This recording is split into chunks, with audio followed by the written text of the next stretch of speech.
نومبر 1953 یہ جب تحریک چلائی جا رہی تھی اس میں بڑے فخر سے یہ بات پیش کی تھی اس وقت بھی.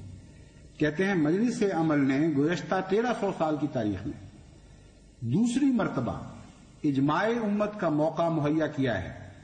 آج مرزائے قادیان کی مخالفت میں امت کے 72 فرقے متحدہ و متفق ہیں. حنفی اور وہابی، دیوبندی بریلوی، شیعہ سنی، اہل حدیث، سب کے علماء، تمام پیر اور تمام صوفی اس میں تو مطالبہ پر متفق و متحد ہیں کہ مرزائی کافر ہیں، انہیں مسلمانوں سے ایک علیحدہ اقلیت قرار دو. یعنی 72 مسلمان اور ایک غیر مسلم اور ناری. زمیندار 5 نومبر 1953 صفحہ 2 کالم 6.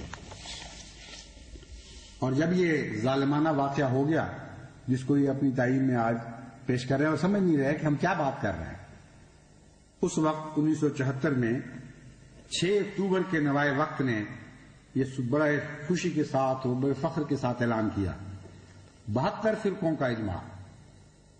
اس طرح خدا جھوٹا کرتا ہے لوگوں کو، ان کو پتہ نہیں لگتا کہ خدا کی تقدیر ہم سے کیا کھیل کھیل رہی.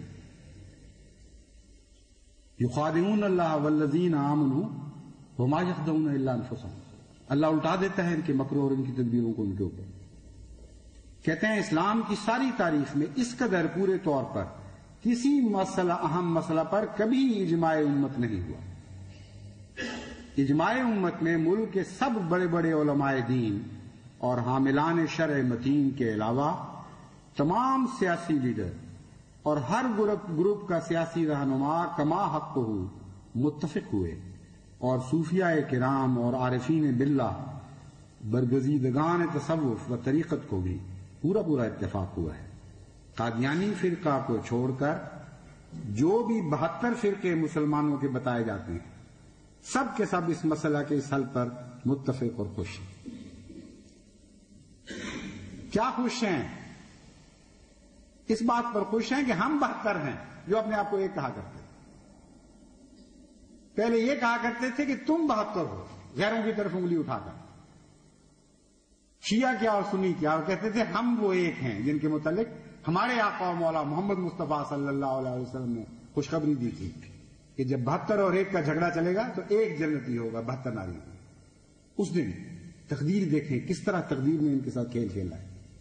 پاگلوں کی طرح اخباروں میں سرخیاں جما دی اور فخر سے اعلان کیا کہ ہم خوش ہیں کہ ہم 72 ہیں اور مرزا غلام احمد کی جماعت وہ ایک ہے، وہ ایک ہے، وہ ایک. بس خدا کی قسم اگر وہ ایک ہے اور تم 72 ہو تو پھر تمہارا فتویٰ نہیں چلے گا، فتویٰ محمد مصطفیٰ صلی اللہ علیہ وسلم کا چلے گا. اور کوئی ماں نہیں ہے جس نے کوئی ایسا بچہ پیدا کیا ہو جو محمد مصطفیٰ کے فتویٰ کو غلط اور الٹ کر کے دکھا. اس 6 ستمبر کا دن تمہارے لیے رات بن کر آیا، ہمارے لیے ایک روشنی کا سورج طلوع ہوا تھا.